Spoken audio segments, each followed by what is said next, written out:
Shalom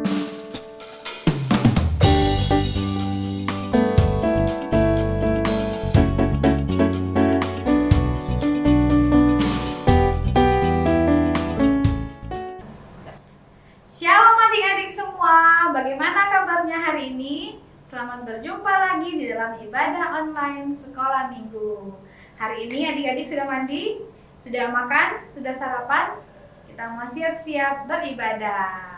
Sebelumnya kakak mau ajak dulu, kita mau sama-sama yel-yel. Yel-yel kita masih ingat? Harusnya anak-anak kelas besar masih ingat ya. Tepuk Raja. Yesus Raja, Yesus Raja, yes, gitu ya. Sekali lagi ya. Yesus Raja, Yesus Raja. Yeay, kita mau sama-sama memuji Tuhan, tapi sebelumnya kita mau berdoa terlebih dahulu. Adik-adik ambil siap doa yang baik, walaupun kita beribadahnya secara online, tapi kita mau tetap bersungguh-sungguh. Silakan tangannya dilipat, matanya ditutup. Kita sama-sama berdoa. Tuhan Yesus, terima kasih untuk hari yang baru yang Tuhan berikan kepada kami. Kami dalam keadaan yang sehat, kami dalam keadaan yang diberkati Tuhan dan dipelihara oleh Tuhan. Saat ini Tuhan, kami mau memulaikan ibadah kami. Tuhan tolong kami, berkati kami dengan ibadah kami pagi hari ini. Terpujilah Engkau Tuhan Yesus, kami siap memuji dan memuliakan nama Tuhan. Hanya di dalam nama Tuhan Yesus kami berdoa dan bersyukur. Haleluya. Amin.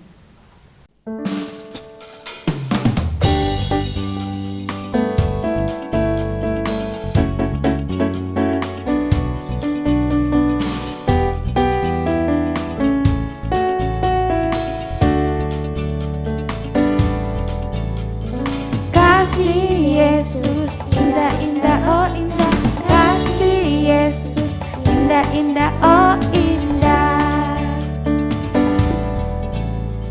Kasih Yesus, indah, indah, oh indah. Kasih Yesus, indah, indah, oh indah. Lebih indah dari pelangi, lebih indah dari bintang di langit, lebih indah dari bunga di padang. Oh Yesusku.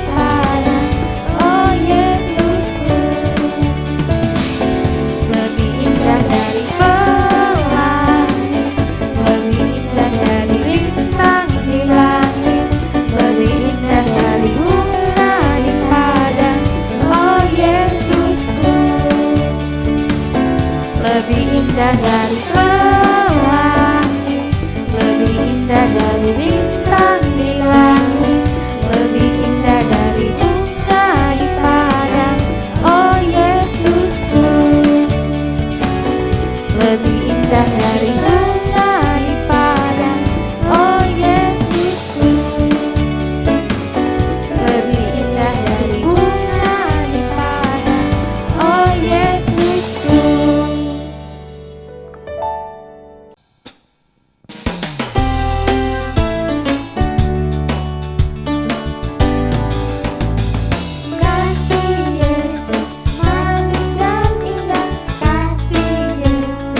Manis dan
menyampaikan firman-Mu. Terima kasih Tuhan, amin. Salam adik-adik, selamat siang. Jumpa kembali dengan sekolah minggu siang hari ini. Adik-adik, kakak mempunyai cerita. Di sebuah kerajaan ada seorang raja yang mempunyai seorang anak. Apa sebutan seorang anak raja, adik-adik? Sebutan bagi seorang anak raja biasanya disebut seorang pangeran. Nah, raja ini hanya mempunyai satu anak, yaitu sang pangeran tadi itu. Suatu saat terjadi pemberontakan, adik-adik. Ada satu wilayah yang dikuasai oleh pemberontak. Rakyat yang ada dalam kekuasaan pemberontak itu hidup sangat menderita. Lalu raja ini mengutus anak satu-satunya tadi itu untuk pergi ke wilayah yang dikuasai oleh pemberontak itu. Ayahnya berpesan, kamu harus membebaskan wilayah itu dari kuasa pemberontak. Apa yang terjadi, adik-adik?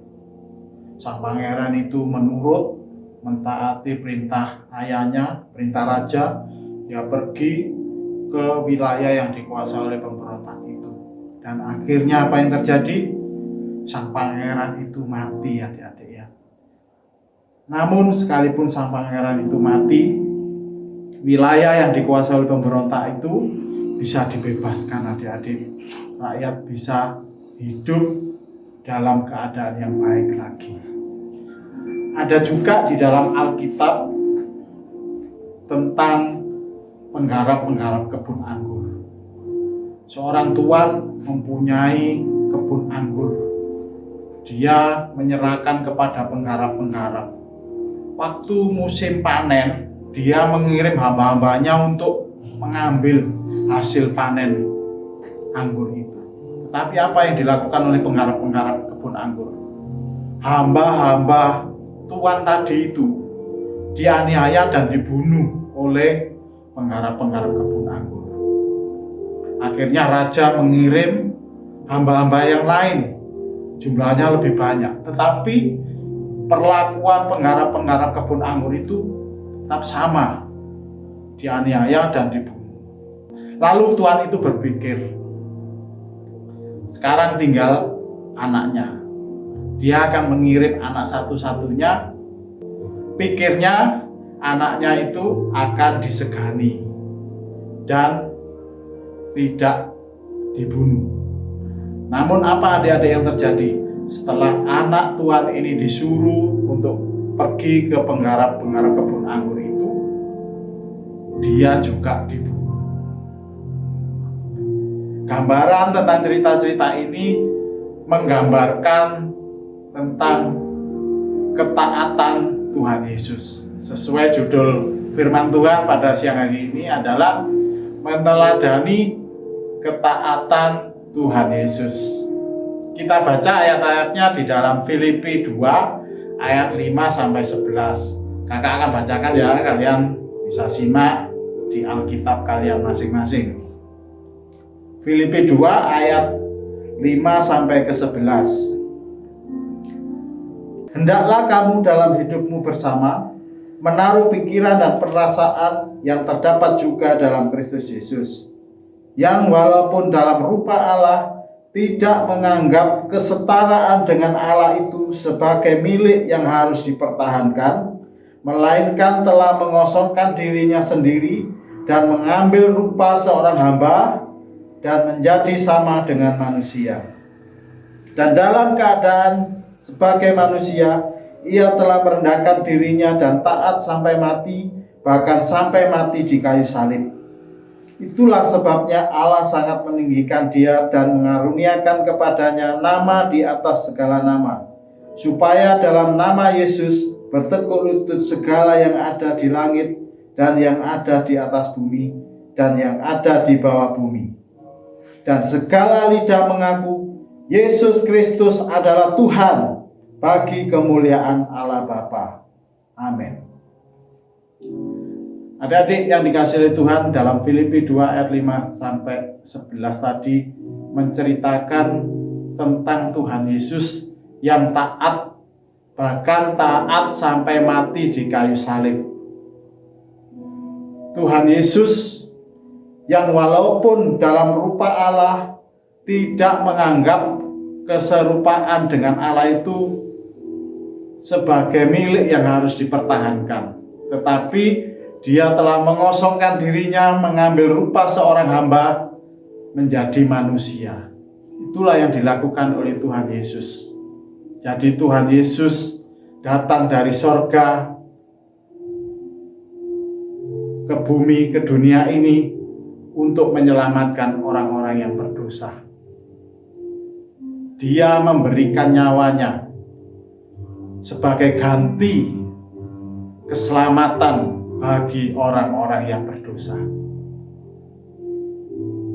Kalau kita telusuri di dalam Alkitab, adik-adik ya, Tuhan Yesus itu 4 kali mengatakan bahwa Dia itu akan menderita di hadapan ahli-ahli Taurat, orang-orang Farisi, akan dibunuh dan akan bangkit pada hari yang ketiga. Tuhan Yesus 4 kali mengatakan hal tersebut. Kalian bisa baca ya, bisa baca sendiri. Itu tertulis dalam Matius 16 ayat 21, kemudian Matius 17 ayat 22 sampai 23. Dilanjutkan juga kemudian Matius 20 ayat 18 sampai 19. Terus juga ada yang keempat yaitu Matius pasal 26 ayat 1 sampai 2. Kalian bisa periksa di situ, kalian bisa baca di situ. Tuhan Yesus 4 kali mengatakan tujuan Dia datang dalam dunia ini yaitu untuk mati, untuk menderita, untuk disalibkan, menebus dosa-dosa manusia yang berdosa. Itu adik-adik ya. Jadi ketaatan Tuhan Yesus itu begitu luar biasanya. Dia taat sampai mati, bahkan mati di kayu salib. Itu karena Tuhan Yesus taat. Tuhan Yesus bisa saja meninggalkan pekerjaan, meninggalkan karyanya untuk mati di kayu salib, tetapi Tuhan Yesus tidak lakukan.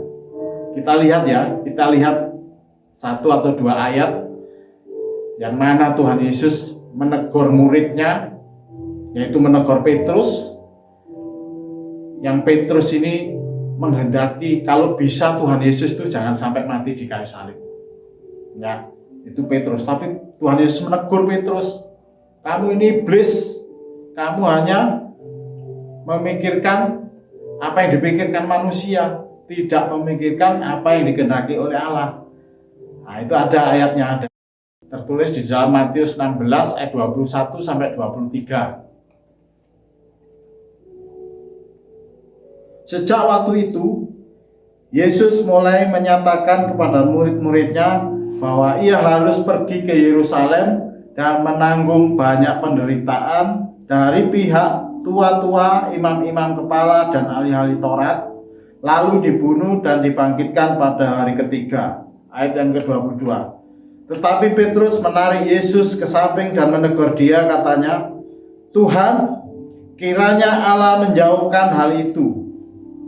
Hal itu sekali-kali takkan menimpa Engkau.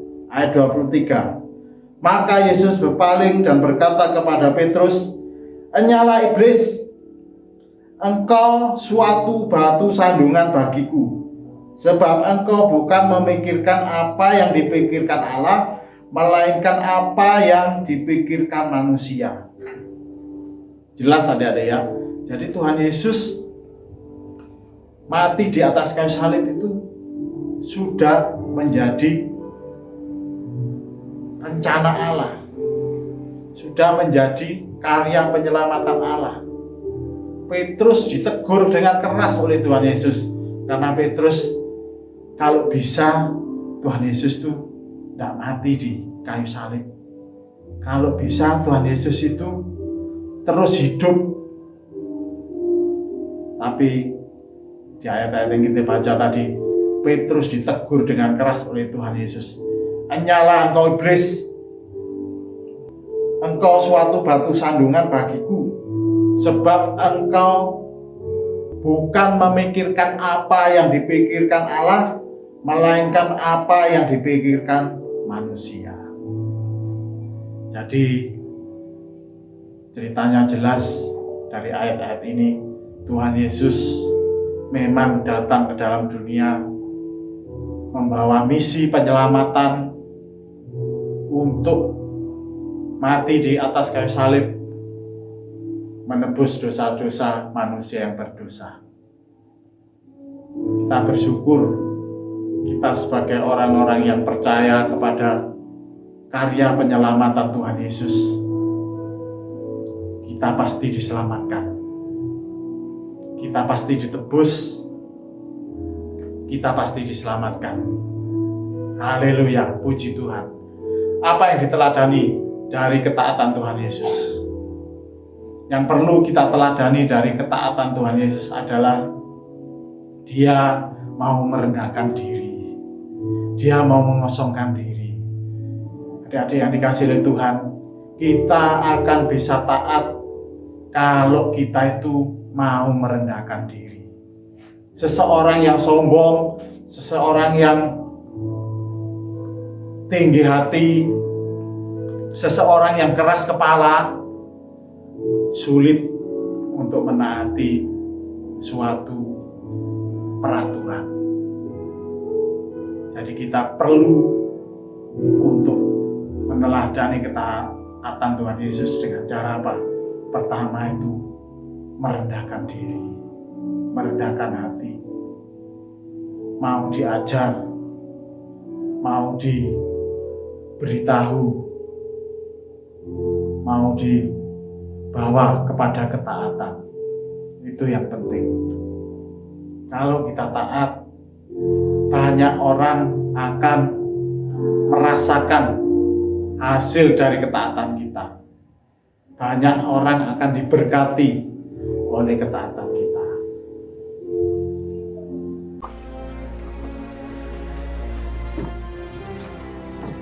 Anak-anakku, aku tidak akan tinggal lama lagi dengan kalian. Kalian akan mencariku, tapi seperti yang kukatakan kepada para penguasa Yahudi, kalian tidak bisa datang ke tempat aku pergi.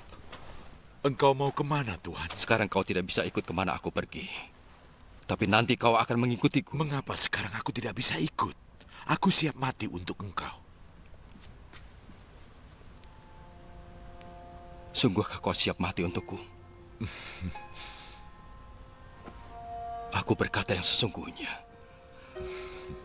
Sebelum ayam berkokok, kau akan berkata 3 kali bahwa kau tidak mengenalku.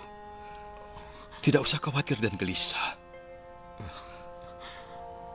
Percayalah kepada Tuhan. Dan percayalah juga kepadaku. Sebentar lagi dunia tidak akan melihatku. Tapi kalian akan melihatku. Dan karena aku hidup, kalian juga akan hidup. Nanti kalian akan tahu bahwa aku bersatu dengan Bapa dan kalian bersatu denganku. Seperti aku bersatu dengan kalian. Orang yang menerima perintahku dan mentaatinya artinya dia mengasihiku. Bapakku akan mengasihi orang yang mengasihiku. Aku pun akan mengasihinya dan menyatakan diriku kepadanya. Sebab penguasa dunia akan datang. Ia tidak punya kuasa atas diriku. Tapi dunia harus tahu. Aku mengasihi Bapa, itu sebabnya aku melakukan semua perintahnya. Mari, kita pergi dari sini.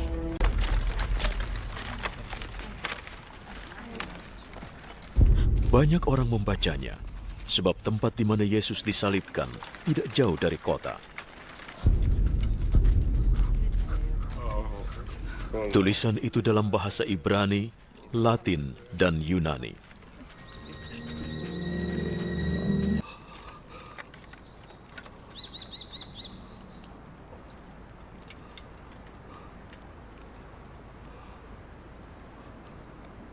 Sudah selesai. Ia menundukkan kepalanya dan menyerahkan jiwanya.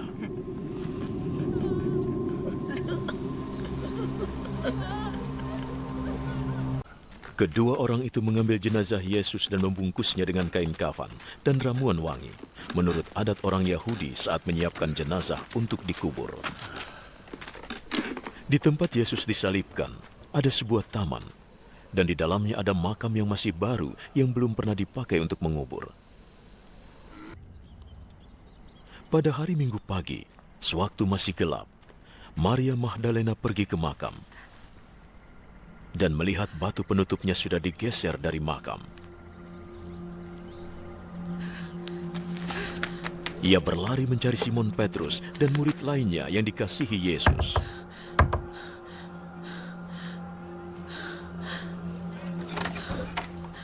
Tuhan sudah diambil dari kuburnya.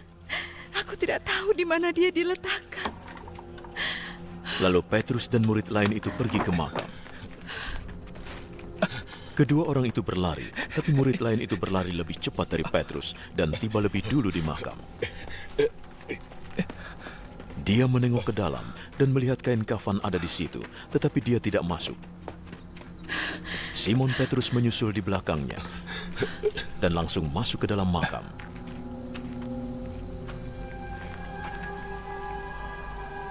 Ia melihat kain kafan terletak di situ, juga kain yang menutupi kepala Yesus.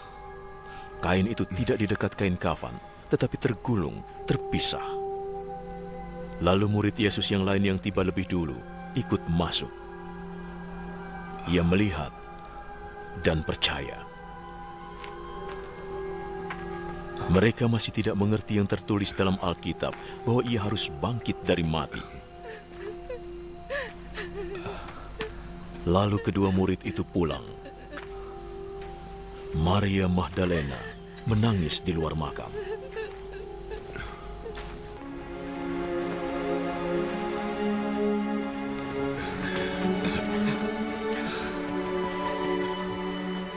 Bawalah ikan yang baru saja kalian tangkap. Simon Petrus naik ke perahu dan menarik jala yang penuh dengan ikan besar ke darat. Semuanya ada 153 ekor. Meskipun ikannya banyak, tetapi jalannya tidak robek. Mari, kita makan. Tidak seorang pun berani bertanya padanya, "Engkau siapa?" Sebab mereka tahu bahwa itu Tuhan. Yesus mendekati mereka, mengambil roti, memberinya pada mereka, begitu juga ikannya. Inilah ketiga kalinya Yesus menampakkan diri kepada murid-muridnya setelah ia bangkit dari kematian. Itu adik-adik ya firman Tuhan yang kita terima pada saat siang hari ini. Jadi kita perlu meneladani ketaatan Tuhan Yesus yang diawali dengan merendahkan diri, merendahkan hati di hadapan Tuhan. Amin firman Tuhan. Kita bersama-sama berdoa. Bapa di dalam surga, ajar kami untuk bisa taat seperti Tuhan Yesus, bahkan sampai mati di kayu salib. Itu menjadi teladan yang kuat bagi kami untuk kami belajar taat kepada firman Tuhan, kepada peraturan-peraturan apapun yang harus kami taati. Terima kasih Bapak, terima kasih. Ajar kami Tuhan, untuk kami bisa merendahkan diri seperti Tuhan Yesus. Dengan demikian kami boleh diajar untuk taat. Kami bisa diajar untuk taat dalam peraturan-peraturan apapun. Terima kasih Bapak, terutama taat kepada firman Tuhan yang harus kami taati sepanjang umur hidup kami. Terima kasih Bapak. Segala puji hormat kemuliaan hanya bagi nama Tuhan Yesus Kristus. Dalam nama Tuhan Yesus kami berdoa. Haleluya. Amin.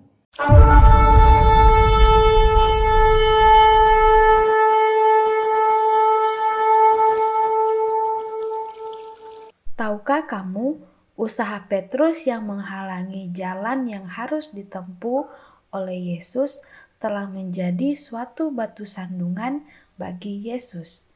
Tampaknya Petrus sangat peduli dengan keadaan Yesus ketika ia berkata, "Tuhan, kiranya Allah menjauhkan hal itu."